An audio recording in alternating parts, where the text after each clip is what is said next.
Yeah! Here we go! It's time for TSS Fantasy. Who day, and I am just excited. I'm excited to sit here. Y'all can't see all my Saints fans. He showed with a Hall of Fame quarterback that he can get back to when he was a number 4 overall pick.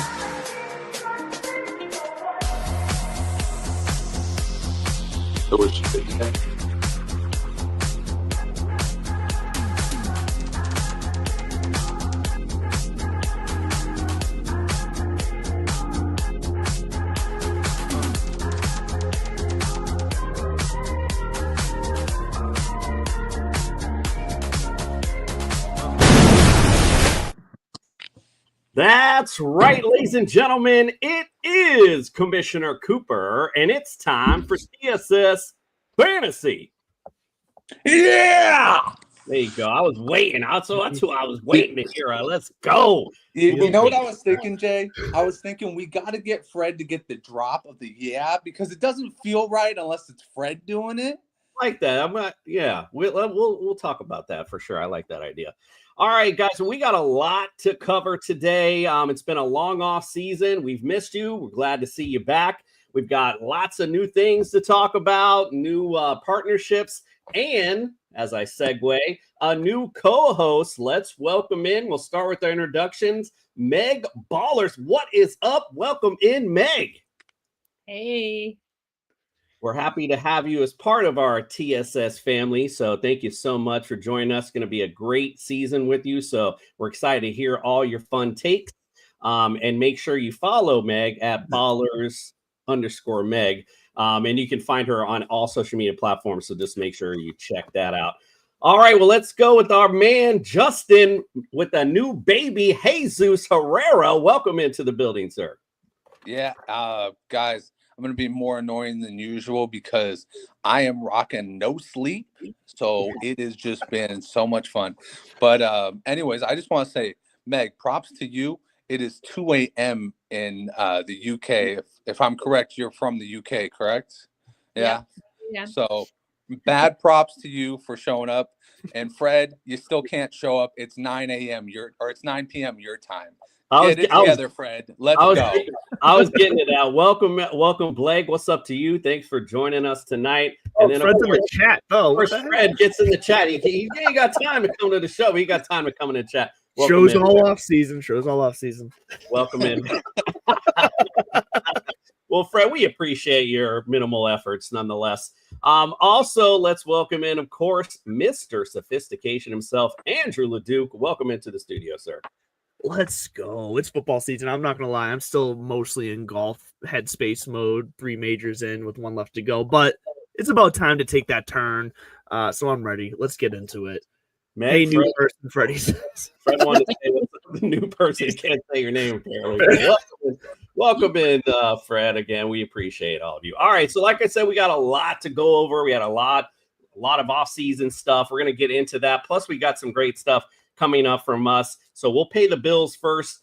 Check out Fast Draft, the app. I'm going to get that out at some point. We will double your deposit up to $50. So $50 you put in, $50 we're going to put back for you. Use the promo code TSS. Lots of great stuff on there. Great ways to play fantasy sports. So make sure you go check them out and give them a follow. Also, a new partnership. Now, don't check them out just yet because we ain't got a promo code yet. But Ultra GM, I just want to give them a nice shout out. The bottom line is, if you like playing Madden in franchise mode and you like fantasy football, this is going to be the thing for you. We're going to get a lot more into that as the summer's tour progresses.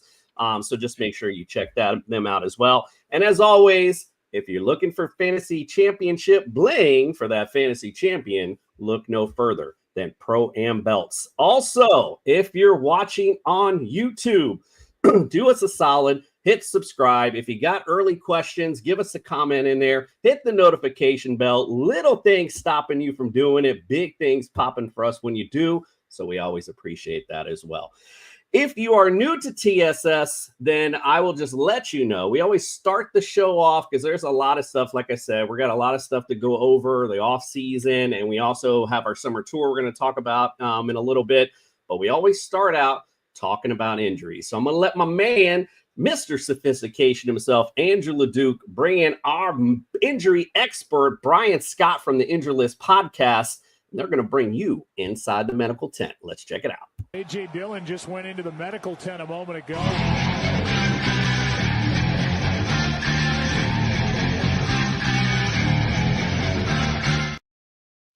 I know when I'm feeling down and hurt, and man, the smooth voice of Jason back for football season does it for me. Brian, what's going on? What's up, man? Feels like it's been a long off season. Is it just me?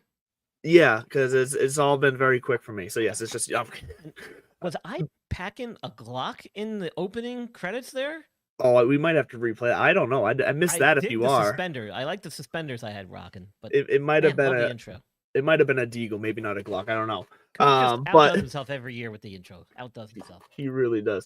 Let's get into it because it's not obviously it's the off season. It's early. We're pre-training camp right now, so there's not necessarily a ton of news coming up, but we do have some injuries based off of last year that we're watching, keeping an eye on coming into the season, as well as a few injuries that have popped up during OTAs and other team organized activities. So let's jump into first for my New England Patriots newest member, Stephon Diggs, coming off the ACL MCL last year. Word on the street up here is that he's already going full seat, albeit off to the side. He's not necessarily running full drills yet. I don't think anybody really is that, not full pads, but he's doing his own workouts off to the side. But all the beat guys are saying that he looks like he's moving 100% speed. He's cutting quick. He looks normal basically. Now, I guess my main question to you is he early or is this right on time? Is this right on track? Because I feel like I was expecting him to not even I feel like I was expecting him to be questionable for week 1, and now this just seemed like he might be a full go for training camp coming up. I think they're gonna pump the brakes a little bit. You know, he's 31 now, Diggs, and you can expect this to take at least up to a year, which would bring him to about October, week 4. When he would be about that time frame. Now, realistically, he could be ready as early as week 1. How much he's going to do in the preseason, I think is going to be really dependent on how he does with non-contact stuff and voluntary workouts and things as we get ready for the start of actual preseason camp here. But by all accounts, he's on schedule. He's doing well. Maybe some of that pink powder has helped him. Who knows? Well, maybe you need some of that pink powder because you just put a wet blanket on my excitement as a Patriots fan. But anyways, let's move on because I can't just talk about the Patriots all night. I'll do that later. Jalen Hyatt popped up earlier this week on Tuesday with a leg injury. Looks like he's going to be getting an MRI. I honestly did not see a ton of details. This seems to be somewhat still under wraps. I'm not even sure you have any information on this, but it seems just like something to keep an eye on at this point and see what it comes seems like out. It's a hamstring injury, which would not be surprising given the timing of it. You know, we've seen a lot of this in the last few years during camp with skilled position players. And there was a couple of reports that said he was on the sideline being stretched out by trainers after the injury. So they're going to take it cautious with him. You know, these are one of those injuries. We talk about them every season. You don't want to push through it. You want to take your time, make sure it's completely healed before you get back out there and start doing full speed agility stuff. So they'll be very cautious with this, you know, heading into the preseason here. But the MRI will kind of give us all the information we need, and we should have more once that comes out. Much from the history, I would much rather have those hamstring injuries happen now compared to week 1 or in the preseason. That's a mixed bag there because it could be one of those things that lingers the entire season. We've seen that treated, and the re-injury rate for these is very high. So there's a good chance, almost as high as like 20%, coming off a significant strain that you can strain it again. And it usually happens within a certain time frame after the initial injury. So something certainly to keep an eye on as we get started here preseason. I think missed opportunity. We should have contacted DraftKings to see what the over-under was for how many times we're going to mention hamstring injuries this year because every year it seems to go up. Non-hamstring injury here. Brian Thomas Jr. with the Jags comes up earlier in this week with a shoulder injury. He missed just a couple days of activities. It looks like he returned today, though. To what capacity? It's so hard to tell right now considering teams aren't really going full go anyways at the moment. Doesn't seem to be too much to worry about, but just something to keep an eye on, I guess, heading into training camp to see if he's restricted at all leading into that. Yeah, I don't think it's going to be a huge deal. It sounds like it was probably just a mild little sprain of his AC joint. It doesn't seem like it's going to really hamper his ability to get on the field come start of official preseason. We should see him ramp up his activity pretty quick, and I don't think there's going to be anything that lingers into the start of the actual season. That's good to know because I think we're beyond the quick 1 year of him being a sleeper at this point. So I think he's going to be on everybody's radar early. Someone who may or may not have been on people's radar early, definitely might fall into the value category at this point is Brandon Ayuk. Was confirmed this week that he will be starting the season on the PUP list. So he will be missing the first, I believe it's 4 weeks, depending on what the rules are now, but I believe it's the first 4 weeks automatically before he can resume team activities and get back in the lineup at that point. So Brandon Ayuk's one of those guys in that offense. Theoretically, with where he is now, he should be able to return that value. That should cost him a drop a round or two in your drafts at this point. People might be scared to take him. I think the injury is going to be fine. This seems like a more precautionary tale with a new team. Yeah, but starting on the pup doesn't necessarily mean you're guaranteed to stay there. It just basically means that he won't be participating in any team drills or practices to start off training camp. He'll be doing his rehab, and he'll be doing everything on the side, basically, with the medical staff. That is a designation that most players coming off of surgery will get right before preseason starts, but it by no means relegates him to the start of the season. However, there is a deadline in preseason where the teams have to make a decision about whether he's coming off of PUP or staying on PUP. If he stays on PUP heading into the regular season, it'll be a minimum of 4 weeks before he could be reactivated, and then they have a 21-day window with which to either keep him on IR or hold him out for the remainder of the season. And so that, is a while away before we have any determination on his status, but we'll, be keeping an eye on that. And let's not forget now, he's a guy that I featured on my injury lists coming out of college. So he's no stranger to being injured. He had an ACL and MCL. It was in week 7. So, you're looking at a good portion of the season that he is going to miss this year, whether he goes on PUP or not. I think we're going to see him probably extended well past that 4-week mark. It's going to take him some time to get his feet back under him and get back to where he needs to be. See, and I already made my first mistake of the season too. I said new team, completely forgetting that he's not on the new team. It's Deebo Samuel that's on the new team. So Deebo looks like he put on a little weight. He's not moving so quickly anymore. From what I shocker. Video clips earlier this year. Well, look, that's we're gonna limit the mistakes made by me and my rambling in this first episode. We're gonna kick it back off to the crew, where I will join you over there. And in the meantime, take a quick listen to the fellas over at NeuroGuard. Brian, thank you as always, and we will see you each and every episode here for the Inside the Medical Tent. Over to you at NeuroGuard. Dr. Michael Hutchison has harnessed the latest in neuromuscular dentistry and impact technology to develop a mouthguard that does more than protect. It enhances. NeuroGuard Plus isn't just a mouthguard. By focusing on the jaw's physiological position, it provides an added layer of neuroprotection, significantly reducing the risk of sports-related neurological injuries. All athletes should be using a custom mouthguard designed to their bite position. NeuroGuard Plus was created as a means to maintain your physiological jaw position regardless of your bite. The appliance is designed to optimize your upper-lower jaw relationship to improve your strength, your balance, your oxygen intake, and drastically lower your chance of a concussion. Independent studies have shown that the NeuroGuard Plus will provide you with improvement to both upper and lower body strength. The same improvements were not present with a common mouthguard. Over 6,500 athletes have used the NeuroGuard Plus. Dr. Hutchison is happy to say that the amount of diagnosed concussions is 0.2%. The NeuroGuard Plus offers athletes, coaches, and parents an advantage to keep their players safe on the field. If you or your child actively participates in athletics, they need to be protected from the dangers of repetitive head trauma. Get your NeuroGuard Plus mouthguard today. Click on the link and use code ILPSports for 10% discount on your purchase. Make sure you go follow the Injured List podcast hosted by Brian Scott. Lots of great info during and off season as well. Covers all the sports. Lots of good info in there. And you'll see him all summer tour as he does his percent to the bench for players during the season this year. So that's always a fun segment. And hopefully he'll update that wardrobe a little bit. All right, let's get it started tonight. Like I said, we got a lot of things to talk about. Justin, obviously, it does as well. So let's sit back, relax, let yourself go. It's time for the Summer Rewind.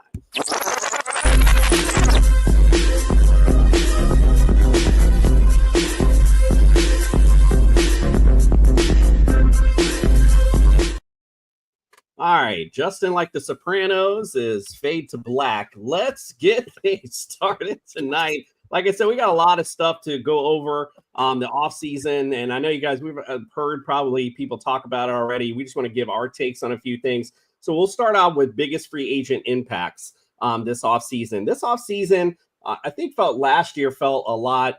There was a lot more excitement, I guess, if you will. There wasn't a lot of like big names I felt that were going to teams that were like, oh my God, look, check this out. But there were for a few little impact things. So Andrew, we'll start with you first. Give me your biggest impact, good or bad, free agency wise.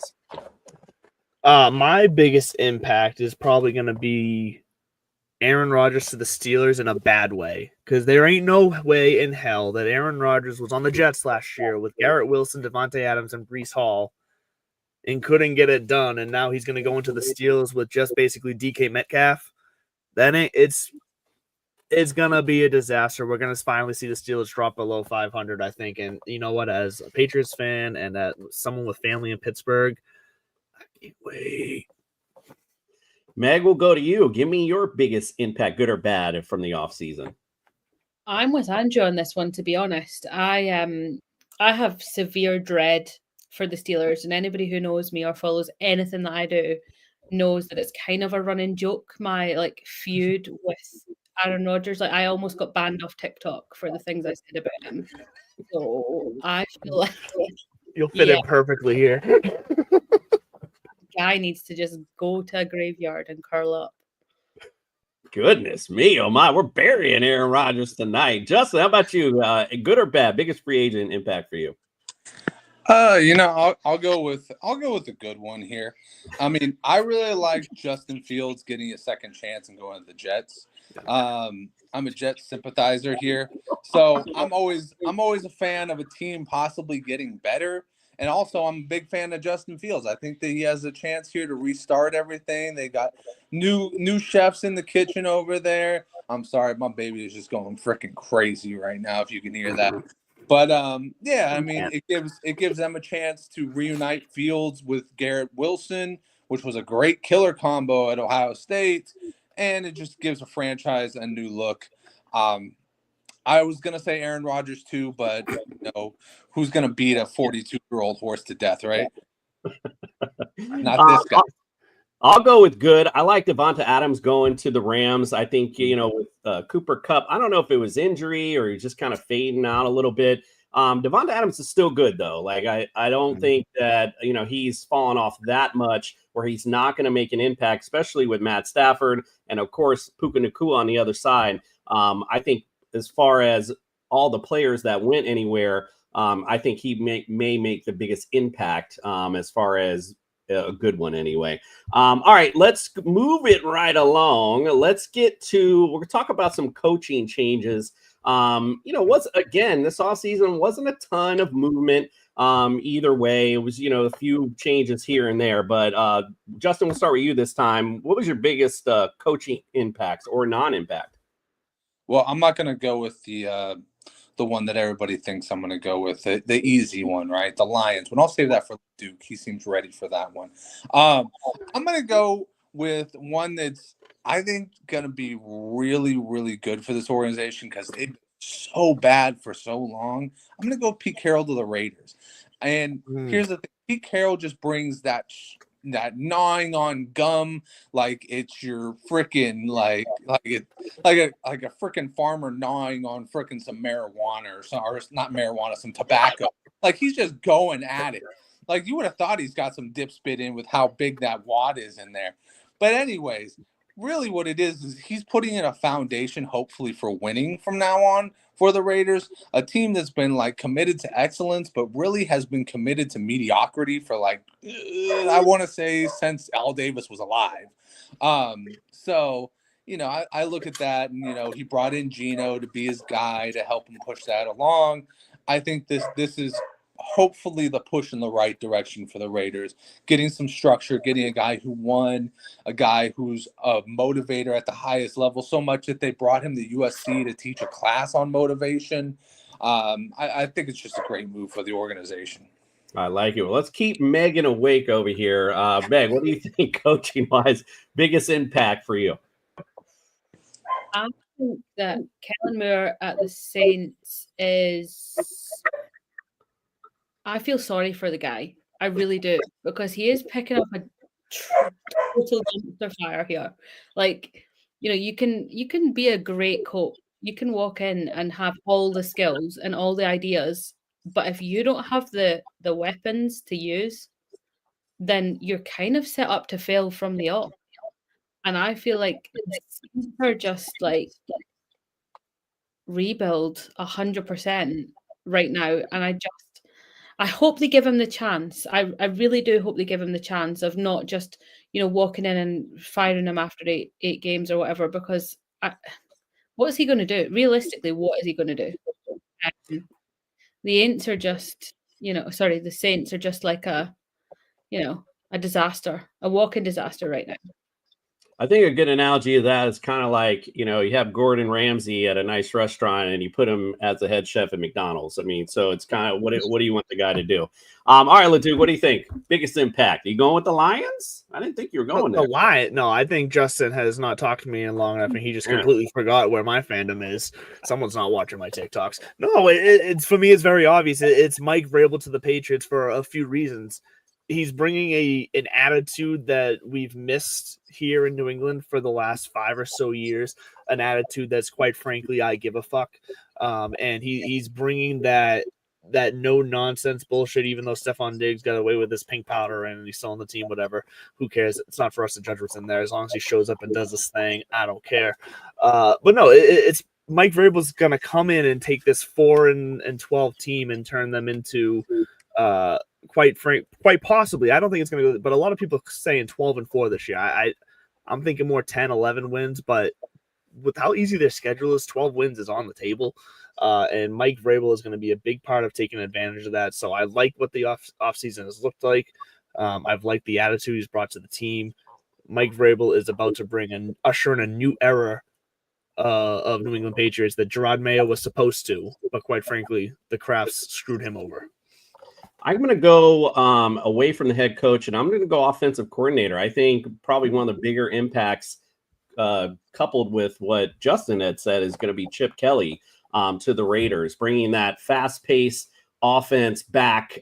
He's at Ohio State last year, so bringing that back to the NFL, to me, is exciting for fantasy purposes. Not to say that the Raiders are going to be all, in the AFC Championship because of him, but for fantasy purposes, I love the fact that Chip Kelly is back in the NFL and bringing that fast pace, lots of touches to us. So that's what I'm most excited about. All right, let's go to rookie impacts. All right, we had the whole big draft go. Lots of key players that went to lots of key teams. But who was your biggest impact? Meg, we'll start with you on this one. Who's your biggest rookie impact? I've got to stick with my Atlanta Falcons, and I'm going Jalen Walker. I could not believe that we got him at 50. Like, I just could not. Considering how defense heavy that draft was, I actually messaged Jalen Walker on the day of the draft, still saying it's my fault that he's at the Falcons. I'm claiming it. It's mine. All on me. So if we lose the games next season and our defense is absolutely shit hot, it's because of me, right? Jalen Walker, I've watched him since he was a Bulldog, and he is absolute flames. Along couple of Bulldogs to mention, though, Malachi Starks is another one that I think is going to be great, do really good things defensively. Obviously, for Falcons, we desperately needed that edge rush. We desperately needed, those weapons. And I think Jalen Walker's I've got his jersey on order. So okay. And you heard it here first. If that Atlanta Falcons D is all that, we got Meg to thank for it. Philip Duffy, thanks for your comment, my friend. He said Dan Quinn's the second year at Washington could be a team to watch again. I know I'll be watching them for damn sure. Yeah, absolutely. Feeling that, Phil. Thanks for your comment. We appreciate it. Justin, how about you, my friend? Biggest rookie impact for you? It's gonna be Cam Ward. You get a guy who's number 1 overall pick. Everywhere he's gone, he's been successful. Incarnate Ward, Washington State, Miami to finish it out. Had a hell of a run at Miami. And you know what? The thing is that, yeah, exactly. Not quite that but exactly.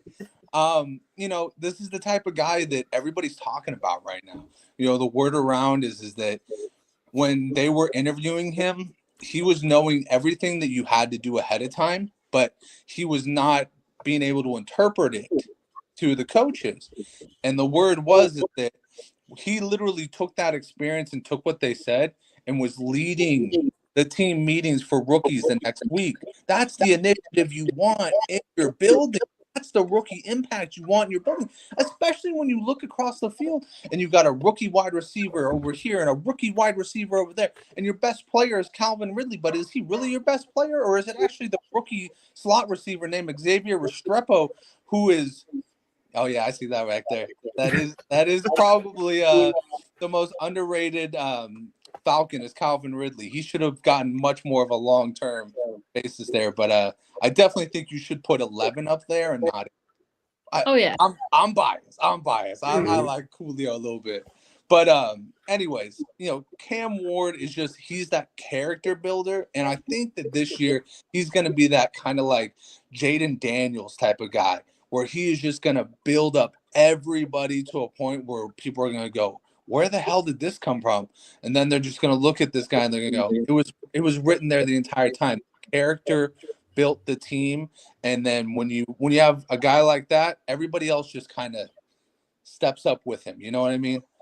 Yeah, a few things to complement what you're saying. Normally I've talked about this a few times during the football season. It's tough for me to have 2 days of just straight watching football. So normally I skip college for the most part. But shameless plug, me and Ben Troop do our show on Wednesdays, No Weddings in the Fall. And, I got to talk about college. So I had to watch a lot of it. And the biggest thing for me, and I kept saying, and I wasn't trying to be a homer, but the fact of the matter was all the quarterbacks that they were talking about, man, Cam Ward looked the most NFL ready, like from by far, as I was concerned. Just the way he makes plays in the pocket. He did have issues throwing some interceptions, but that's because he tried to force balls that normally, a guy wouldn't do, but he's bold enough to do it. And he made some incredible throws, especially in the red zone. And I love how you mentioned Restrepo, because that's literally all I've been reading about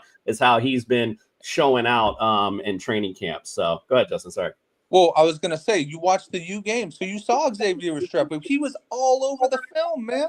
Like, he was like Puka Nacua at BYU. He was like freaking Ricky Pearsall at the U previously. Like, he was just showing out everywhere. And I'm sorry, Ricky Pearsall was at Florida, not the U. Same color, same state, whatever. But, yeah, so, like, Cam Ward's my guy. Cam Ward's my dude. Travis Sumter, welcome in, my brother. We are glad to see you back, my friend. We are excited for another great season and excited that you've come in to join us. Just mentioned he was commenting on Instagram, but not sure who's showing. To be honest, and thank you for showing your love. We love you. We appreciate you. This was the first time we've streamed TSS on Instagram because I never could figure out how to go live, but I figured it out while I was sitting here waiting. So we are live on Instagram. Thank you, Travis Sumter, for commenting in. We appreciate you. All right, LeDuc, to you. Biggest rookie impact for you. I mean, look, it's night one, so I'm gonna beat the dead horse of my Patriots because I'm just excited. Just give it to me tonight. Kyle Williams is a stud, athletic guy and an opportunity. And then I looked at this from a standpoint of who has a good chance of having like an immediate impact because he's gonna have to. Kyle Williams is a talented, athletic wide receiver stepping into a spot where they have to have someone to throw to, and Drake May is dying for a guy that's going to push the defense down the field. He's going to force the offense to do some more stuff. Between him and Trevion Henderson, let's be honest, Trevion Henderson is going to be the more athletic and bigger version of James White in this McDaniels offense. God, I'm already forgetting his name because I'm not gonna lie, I kind of wish McDaniels wasn't here, but whatever.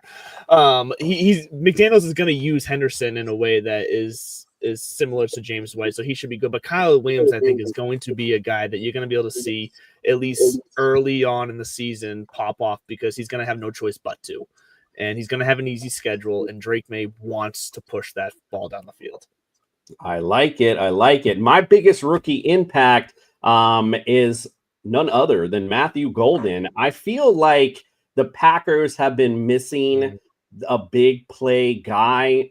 Christian Watson, he's coming off injury, so we know that. Jaden Reed just been like, he to me just didn't prove like he was that guy. I feel like a guy who's shown the ability to make big plays. He led the country last year in receptions over 20 yards. It's because he makes big plays. He's able to run routes well. He just fits that offense, I think, very well. And I think Matthew Golden is going to be a golden opportunity for you to grab him later in rounds, especially during your fantasy drafts. Just a guy to keep an eye on because I think he's going to be a good guy to snag late in rounds. And I think he's going to make a big impact for the Packers.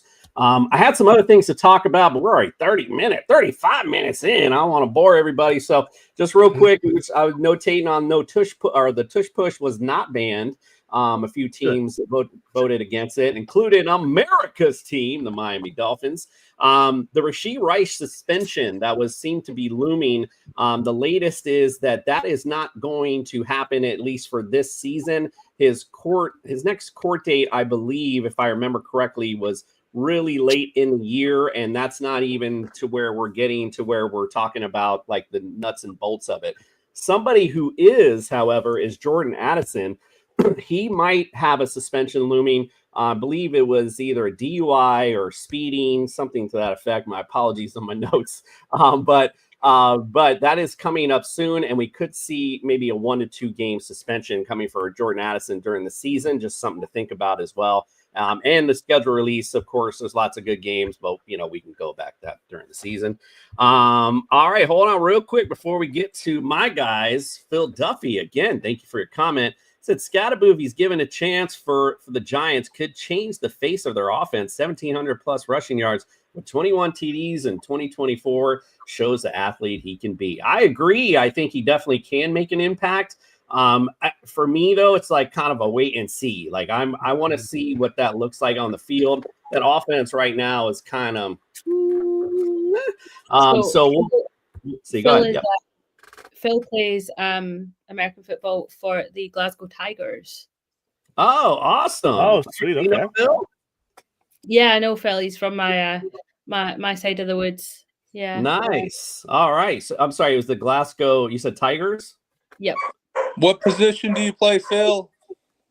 You know what position he's at, Meg? Oh, we did talk about it. Okay. Well, you know what, Phil? Let's get you laced up and let's get Phil in our fantasy drafts already. I think. O-line. There we go. O-line. All right. He's making the holes. I love it. Absolutely. Night shift tonight, so staying up watching us. Nice. All right, we appreciate that. We got a celebrity in the house watching us. Check that out. The danger man guys. in the trenches. All right, the danger man in the trenches. Love it. Absolutely. All right, guys. Well, we kind of went through what went on during the summer. Now we're going to look forward to 2025, and let's talk about some guys that we really like coming up this season. We like to call them my guys. I refer to the guys that played for me as being my guys. I use that as something of great meaning to me. My buddy said, "Shawty, he say he gonna ride for me." All right, so these are the guys that we are targeting in our drafts. Guys that, these are kind of like, they're not like the most obscure guys. These are guys that we are definitely looking for, and they're high up on our rankings. All right, Justin, we'll go to you first. Give me your my guy at the quarterback position. Well, he is my guy. It's Brock Purdy. He goes out, he gets himself paid. And here's the thing. He had a down season last year, but he really didn't have a down season last year. He was still a top 12 quarterback. He had taken the most sacks of his entire career, but he had his greatest completion percentage under pressure. Dude was handling pressure like crazy. Problem was the 49ers defense was giving him nothing. So they would get scored on, and then he would have the pressure of just going and having to score. And then it just kind of accumulated with the injuries to a bad season. But here's some things for you. He had the most rushing, or he had the 8th most rushing attempts in the red zone. He had 5 touchdowns, rushing touchdowns, that was. He had the best completion percentage of his career under pressure. And then he also has a career completion percentage of 67.5. He has never been below 65 on his completion percentage. Pretty astounding stuff for a guy who was just the last pick of the draft. I think that this is a big turnaround year. I think it's a big turnaround year for the organization. You know, we flush out Deebo Samuel, who I've been trying to flush out if you've been following TSS for a couple of years now. Dude gets fat all the time. He's nonstop been eating since 2019. It's been crazy. And then, you know, after that, like, we got Pearsall coming in there. Pearsall's a hard worker. He's such a hard worker. He injures himself in the offseason. I wish he would take it easy. And then you got George Kittle, Mr. Invincible, America's tight end. You match that with a reunion with Christian McCaffrey. We got Isaac Guerrero, who had an amazing year last year for a backup running back. And then you sprinkle in a few other things. Brandon Ayuk might be back. He could also hit the road for all I care. But Juwan Jennings is a dude, and I think Juwan Jennings is going to be your top wide receiver for the 49ers next year. I hope they pay him, because I hope they get rid of Brandon Ayuk. Sorry ass, dude. That guy can't. I don't get what it is. Deebo Samuel goes and has a career year. The next year he comes in 15 pounds overweight, looking like a sorry-ass MFer. And then the next year, Brandon Ayuk comes in pouty pants, can't catch a damn ball. And we're just over here like, oh, okay, cool. You're excused because you tore your ACL. No, the truth was you sucked before then, and you had one good game right before, and everybody's like, oh, he's back. He's back. But nope. Guess what? You're back to the IRA or the IR and the pup. And yeah. Oh, speaking of pup, oh, look at that. Who are you? Oh man, you can tell he's been talking to a baby for a while. Yeah. Who are you? And I think I'm going to institute a rule that from now on, when we're talking about players, they can't be players on a team, because this guy just went on a 20-minute rant all about his damn team. Everybody Who was his guy? Who was his guy again? Except Brock Purdy. Like, geez, oh, please. It was 3 minutes, and it was rightfully so. I need to get that out. All right, he feels better now, at least. All right, man, what do you think? Give me your my guy for quarterback. My guy for quarterback is Jalen Hurts. Easily. The guy's a weapon, and not to do a Justin, but you know, he's got weapons around him, you know, real weapons. We saw that last season. He was untouchable. And shaky-ish start, you know, definitely didn't get beat by the Falcons. And still went on to be amazing. So yeah, he's my go-to for quarterback. And no tush-push ban, so you can expect to see a lot of those goal line TDs back with Jalen Hurts. All right, LeDuc, what do you think? My guy for QB. Yeah, so the way I went here is that I felt like quarterback position was very inconsistent and frustrating last year. So I want a guy this year that I can count on, who even through that inconsistency shows up and shows out. And for me, that's Lamar Jackson. That not too much has changed in that offense this year. If anything, they added DeAndre Hopkins in the role that he belongs in at this point of his career as the number 3 guy. So Lamar Jackson, I expect the same. I expect the rushing. I expect the passing. That just seems like a nice, solid place to build my team around, that I can count on him week in and week out without worrying about it. I'm going to strangely go with Dak Prescott and for quarterback. And I know he's coming off injury, and I know he's not everyone's favorite QB, but the fact of the matter is, when you look at their situation with defense still is kind of garbage, their running game is kind of meh. So you got a situation where what are the Cowboys going to have to do to win football games? And that's throw the football. Now you have the addition of George Pickens. going along with CeeDee Lamb. So I really like Dak this season. I think he has top 10 potential going into this season, just the way the situation bears out for him. All right, let's go to the running back position. Meg, we'll start with you on this one. Give me my guy at the running back. I am going with Bijan Robinson. I know I sound like a homer, but again, let me get excited, okay? Because it's the first time. I get it. But we can be excited. Bijan Robinson for me is untouchable. Like he easily top 3 for me in terms of running backs right now. His numbers are unbelievable. I think even when he's not got the weapons around him last season, he still manages to make everything turn to gold. I love it. I love the selection. LeDuc, how about you? Is you my guy running back? Yeah, for me, it's James Cook, a guy that proved last year he can do everything that's needed in a running back in this day. He can catch, he can run, and he's in this offense with Josh Allen. With this offense is still going to revolve mainly around that running and short passing game. Because look, Khalil Shakir is a nice player, Keon Coleman a nice player, Joshua Palmer a nice-ish player. Like, there's no one really there to really break the offense open. James Cook is that guy, and I think he's going to see even more touches this year after a breakout season last year. Yeah, he was number 7 last year, so definitely had a good year. All right, what do you think, Justin? Give me my guy running back. It's going to be Quinshon Judkins. So, the Browns got rid of Nick Chubb only to draft Nick Chubb again in Quinshon Judkins. Dude's a workhorse. At Ole Miss, he was a workhorse. He would carry over 200 times.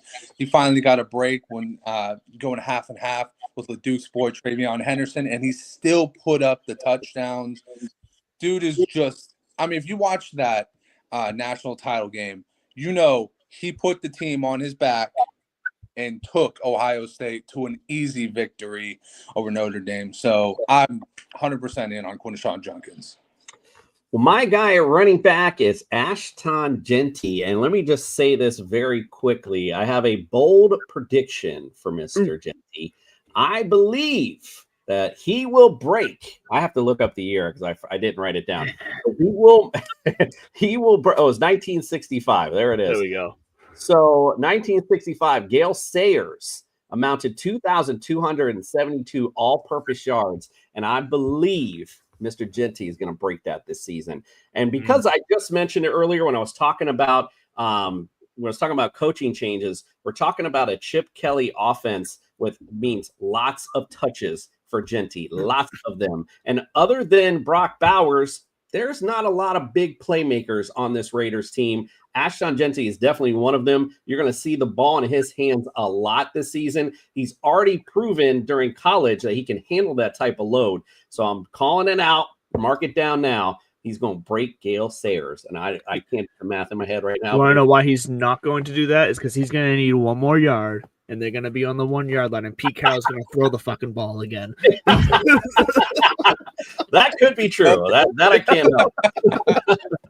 Those are things out of mind, but I believe. All right, let's just say he'll get close to it. All right, how about that? All right, let's go to receivers. And LeDuc, I believe we'll start with you on this one. Give me my guy for receiver. It is scary Terry McLaurin. And mainly because people I feel like are a little worried about his little contract dispute here. I'm not worried at all because that's a deal that is going to get done. It might get done right before the start of the season. It doesn't matter. That is Daniel's guy. They showed last year the connection they have. They're not going to need training camp to rebuild that connection and get on the same page. Terry McLaurin is there, and who does he really have for competition? He's got Deebo Samuel, Mr. Hot Dog Eating Contest man, Luke McCaffrey, and an injured Noah Brown. Like, this is just something that this is going to be Scary Terry's offense when it comes to the passing game, and Jaden Daniels is going to love once he signs that contract, and he's going to go off. All right, I like it. Justin, how about you? Give me my guy receiver. Marvin Harrison Jr. I want this guy to go back to his Ohio State days and just start bodying corners. He's just obviously a guy. Just a couple stats. He had the 5th most unrealized air yards, which means he was just going up there for deep balls the entire time. Let's use this guy as what he is. He's a true freaking X. Not some deep ball Y. You don't want him there. You want him in the X. and you want him maybe sprinkled in with the slot because he's a gigantic human being. He's just like his dad as far as his first season went, and if that's any indication, he'll be just like his dad in the Hall of Famer at the end of it too. So go ahead, get Marvin Harrison Jr. What the fuck is an unrealized air yard? Are we making stats for excuses now? What the hell is this? Well, I mean, think about what it is. It's an air Oh, yard. I don't want to. I'm good. Yeah. It's an incomplete. It's an incompletion, Leduc. Yeah, it's the Merlot. It's the Merlot talking, Justin. Don't worry. All right, Meg. What say you? Give me your my guy at receiver. Is that what it is? It's Merlot tonight, Leduc. It's Cab Sav, motherfucker. I'm going for Justin Jefferson. It seems fairly obvious, I think, after last season. But I just like how he's running. I think he's got a lot going for him. He makes magic happen, and he's undisputable in the quality of play that he brings to yard. So not only that, I think he proved last year it doesn't matter who's throwing this guy the ball. He makes it happen. So, yeah, I'm totally with you on Justin Jefferson. My guy is Puka Nacua. Last year, man, this guy to me, and I think he had, 9 games? I don't know I can't remember off the top of my head. But, injured for most of the year. But towards the end of the season and the games, every time I saw him in, man, this guy is just a playmaker, period. Can make catches out of nowhere. I love what Puka Nacua is bringing to this offense. I think Devonta Adams will help him and free up. I mean, he was doing this last year with a half 50%, 60%, whatever he was, Cooper Kupp. And he was making magic happen. So my guy this season is Puka Nacua. I think that's an easy one. All right, let's go. You know what? We're already 45 minutes in, so we'll skip tight ends because we're kind of running up against it.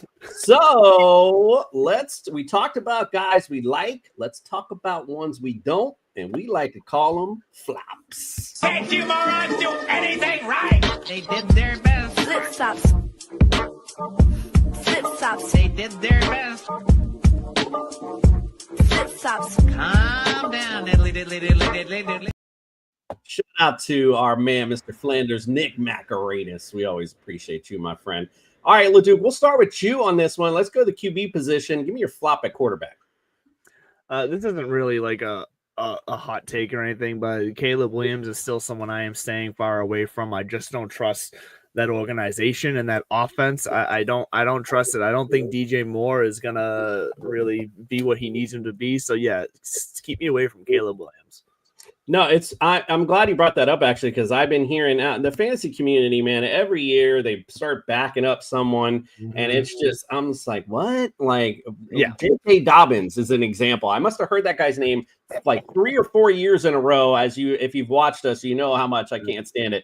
And I feel like that's someone else now floating around the community right now. Caleb Williams, everybody's back on that train. So I'm glad you brought him up, just because we are hearing a lot of good things coming out of there. All right, Meg, what you think? Give me your flop at QB. I don't think it's groundbreaking to say Will Levis, move over, go take a seat. There's new blood in town. So you're drafting Will Levis, then are you okay? Yeah, I hope you're not watching the show if you're drafting Will Levis for sure. Yeah. Or you need to be watching the show. Yeah, that's very true. Absolutely. Justin, how about you, my friend? Who do you got flopping at QB? League with somebody who's drafting Will Levis right now, please. Yeah, I'll be in the league. I'll take over any team. I'm gonna go with Geno Smith. I'll make it short, sweet, and to the point. The Raiders, unfortunately, have a long history of ruining every quarterback that goes through them. Derek Carr or David. No, it's Derek Carr. Sorry, I was thinking of his worst brother. Somehow worse. David D'Amato, Aiden O'Connell, and it's just not good. So I'm passing on Geno. Well, okay, good enough. He's just not good. I like it.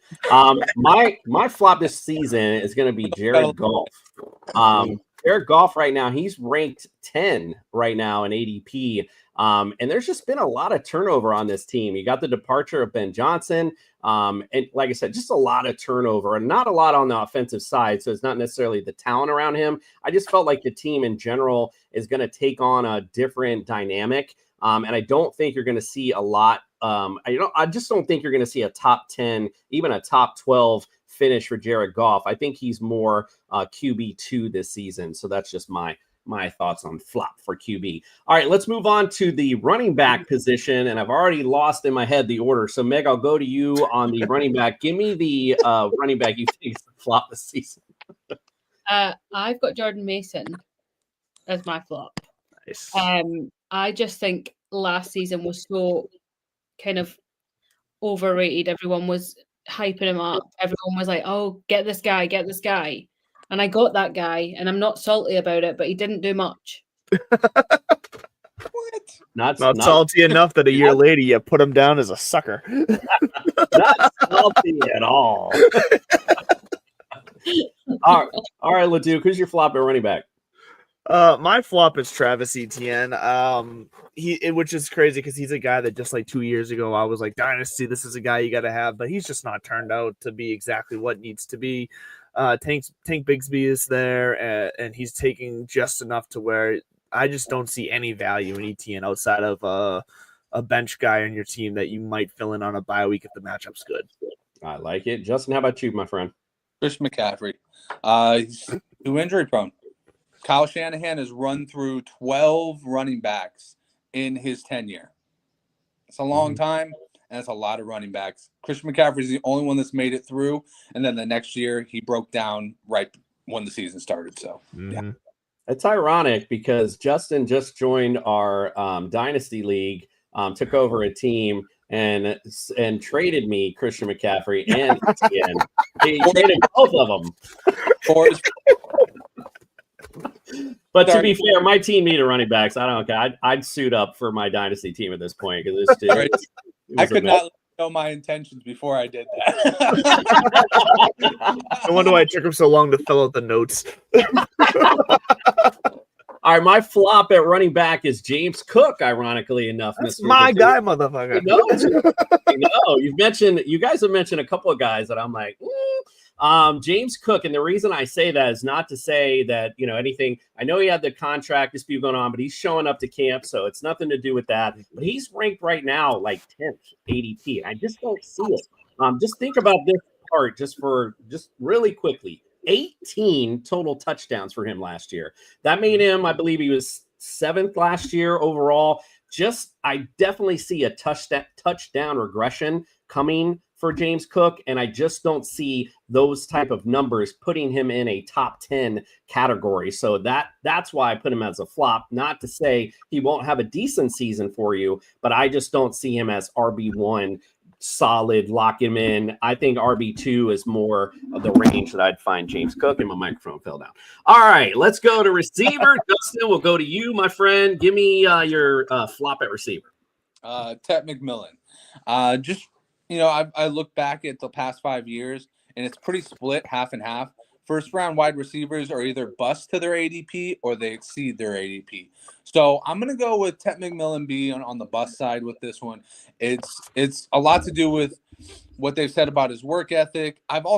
Here's a little side note, and this might be a petty side note, but I've noticed that there are more videos about Xavier Restrepo online doing great stuff than there is about Tet McMillan. There was like one video of Tet McMillan breaking away from somebody, and I was just like, it's OTAs. Of course he's supposed to break away. He's a second receiver taken. Of course he's supposed to break away. It's the Carolina Panthers defense. Of course he's supposed to break away. But anyways, getting back to the point, he had problems with separation at Arizona. He wasn't as good as everybody thought he was. His numbers were gaudy, but it was Arizona. Of course they were gaudy. So I'm going Tet McMillan. All right, I like it. Meg, how about you? I've got Rashee Rice, to be honest. I think that whatever is going on with outside of the field is going to have a big impact. I also didn't think he was that good last season.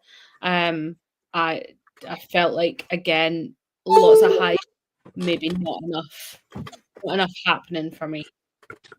Yeah, hurt most of the season, but I will say with the additions of Hollywood Brown, and I think we all saw Xavier Worthy look like like he had like superpowers, video game style stuff. So, I can definitely see him as far as his ADP is concerned being a flop because he right now, I believe, if I remember correctly, is ranked as the Chiefs' #1 receiver. And I don't know if that's necessarily true. I think that's kind of a mixed bag. Still, even though, everyone's doubting on Kelsey, he's still there. He's still a big target, still's got Mahomes. And again, Xavier Worthy, Hollywood Brown, you got all these other guys in the mix. I just don't see it either. I totally agree with you, Meg.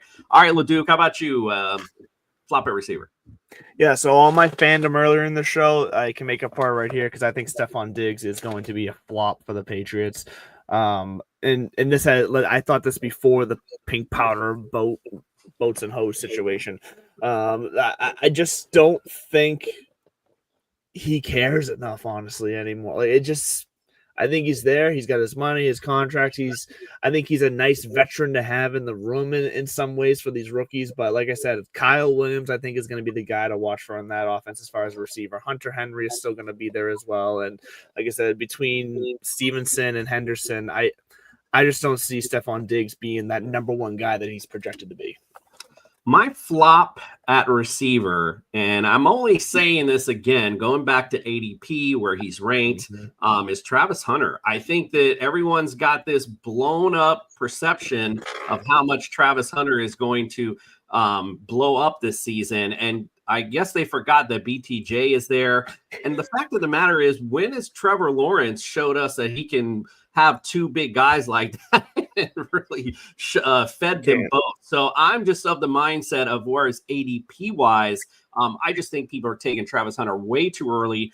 He should be somebody you could target later if he's there, but he's not somebody I'd be jumping out for because of the fact of the matter is I just don't see the targets. Plus, they're still talking about him playing two ways, which, that's great. I had most respect for this guy. He was my favorite college player. I think that's awesome that he plays both ways. But the fact is, this is the NFL now, so we got to step it up a little bit.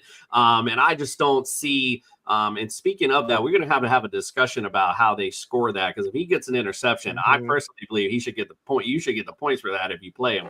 Well, Scott Fishbowl, you're getting points for offensive guys playing defense. So, well, I think that across the board that should just be that way, because the fact of the matter is they are on the field. They should get points for what they do, and that's what fantasy is all about. So that's what they should be doing.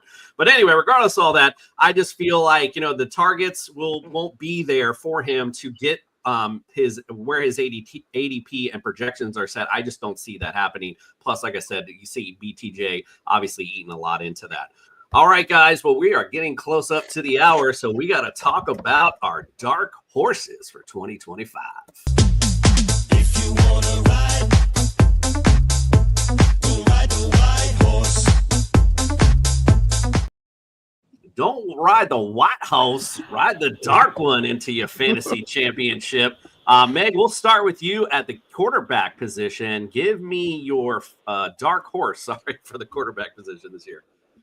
So I've got Jordan Love. I think that he's got some real decent weapons around him. I think that he could make some real good plays. Don't think he gets enough credit necessarily because of the numbers, but yeah, Jordan Love for me. I love it. How about you, LeDuc? Who's your dark horse at QB?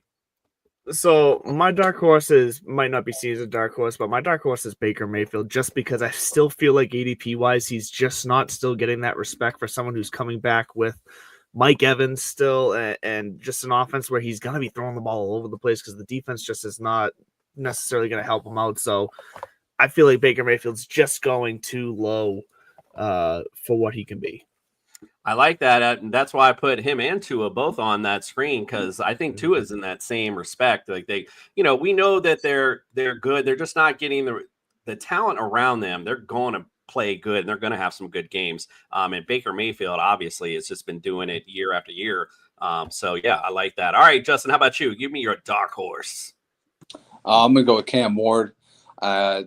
Past 2 seasons, you look at Jaden Daniels, you look at CJ Stroud, 2 guys that went to terrible teams that just game changers. And I think that Cam Ward is of that same ilk, and I think that you can expect big things from the guy. Well, Leduc's going to like my dark horse because I think Drake May this season. I know last year was kind of, but look what he had around him. He was doing all that. I think it was about 17 points a game he was averaging. They've beefed up their offensive line. They've added weapons for him. So I like Drake May a lot this season. I don't think he'll be, in the top 12, top 10 type, but he's definitely that guy. He's definitely that guy you want to target, at least as your backup QB, because he could end up with some big potential this season, what they've added to it. I can't even believe I'm saying. I'm going to throw up in my mouth. I'm loving it. This is music to my ears, Jason. Top 5. Top 5. He's calling it. Let's go. It's very possible. Like all you right, guys remembered you're my friends. Justin, let's go to you for the running back. Who's your dark horse at running back? I'm just saucing Leduc up over here. I'm just playing. Najee Harris, dark horse candidate, because even with Omarion Hampton there, Jim Harbaugh runs these guys into the ground. And guess what? He only has a 1-year contract. So Harbaugh's like, why am I going to waste my rookie when I can just run this guy into the ground? Notorious for taking over 200 to 250 carries every single year and not missing games for like the first 5 years of his career. Dude's just been a stud all the way through, and I think he's gonna flourish in this new LA Chargers setup. I can't stop trying to say San Diego. I know, I still do it too. I can't. I blame Chris Berman and I forget the other guy's name, Tommy something, but they're the San Diego Chargers. Yeah, it's that. I always hear that in my head when I start talking Chargers. All right, Leduc, who's your dark horse at running back? Okay, we're going back to loving the Patriots. Yeah, I said it earlier. Trevion Henderson, I think, is just going to be used in a way that's going to make him like flex worthy at the running back position, maybe even running back too, because McDaniels is going to use him in a way that James White was usable in fantasy. Look for it. I like it. Meg, how about you? I've got Chuba Hubbard because I think he is unreal. I've already drafted a few of my fantasy leagues, and he's been on my top list every time. Preach. And he is someone that people are still sleeping on. I mean, I definitely will be the first to say I slept on him last year. I was like, when Jonathan Brooks comes in, it's done. He's Chuba Hubbard's like a secondary back, but man, he just keeps proving people wrong. I love Chuba Hubbard, and that's a great call right there. He's definitely, people are slipping on him. Mine is going to be Pacheco. I feel like a lot of people are slipping on him because of what he looked like last season. The fact of the matter is, don't forget, the guy had a rib injury and he broke his fibula. And his whole game is to run hard. Like, that's what Pacheco, when you watch him out there, that's what makes Pacheco, as he's running hard in the holes. And he was just not doing that when he came back.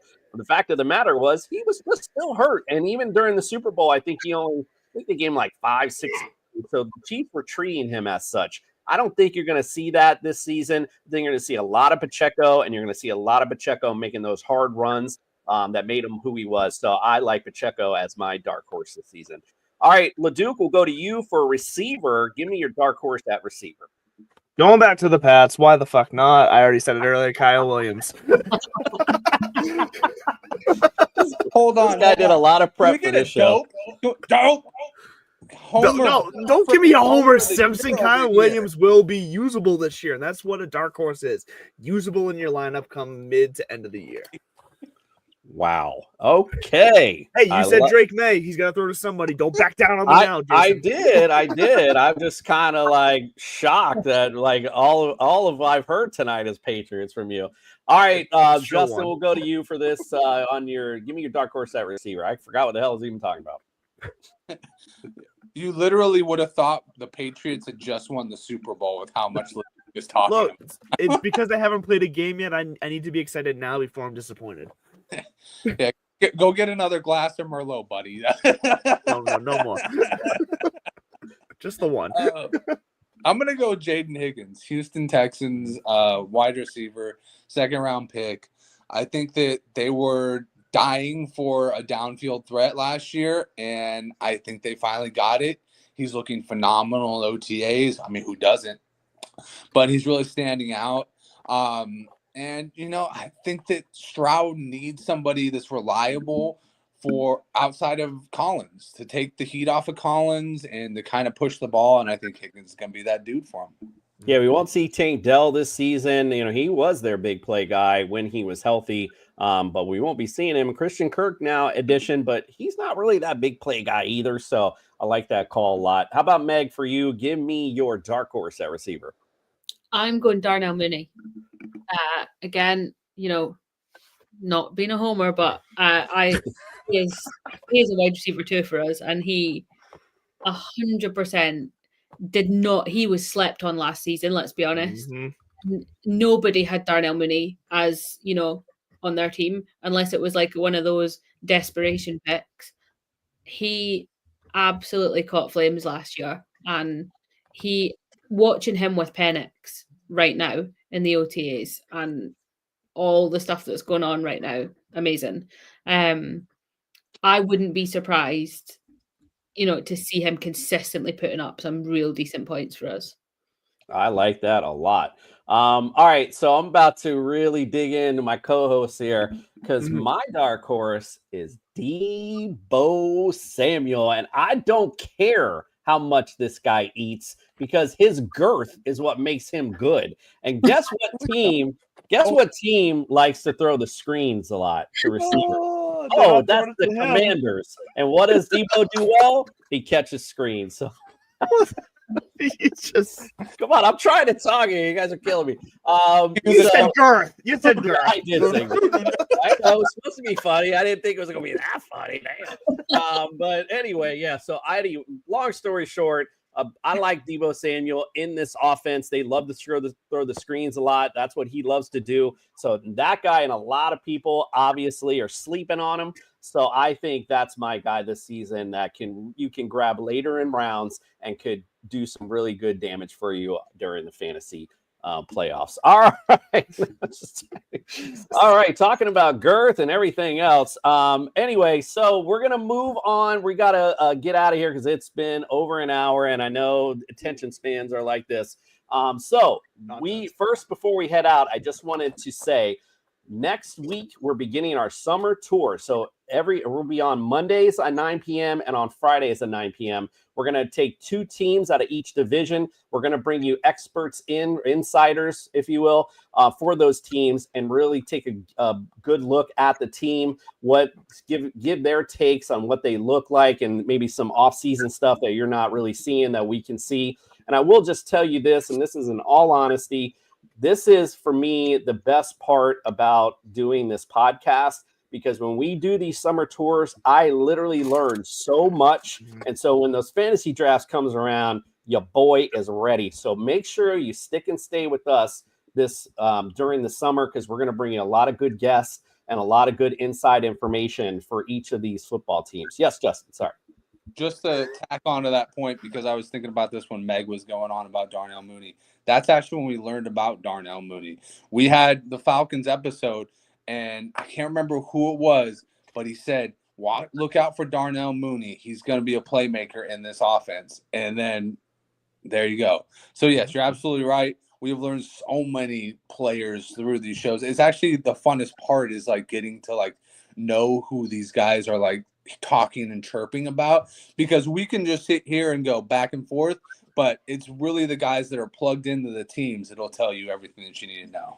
100%. And 2 years ago, I remember we had a guest on that we all kind of were giggling about because it was, he kind of goofy setup, but he was for the Rams. And that's when we learned about Kyron Williams. I was like, what? We were laughing about it. And then sure enough, we found out, I was like, wow, that guy was so right. So yeah, make sure stick and stay here this summer. We're going to get you ready for the fantasy season. Meg, before we head out, I wanted you to plug your YouTube, because I know you got your own YouTube thing that you're doing as well. So tell us where we can find that. Yeah, not up and running just yet. It's kind of pending in the background right now because of crazy journalist opportunities coming my way. So the Meg Zone UK is the is the channel. There is absolutely nothing on there right now, but watch the space because there is lots coming on there soon. Well, get ready. Meg's got a lot of great stuff. Follow her on Instagram, TikTok, Facebook, Twitter, it all. Go check it out. All right, guys. Well, we will see you next week. Super excited that the season's back. We're excited to have you all tune into us. So make sure you go follow us on social media. We'll be bringing some good stuff for you there. From us to you, we appreciate you, and we are out.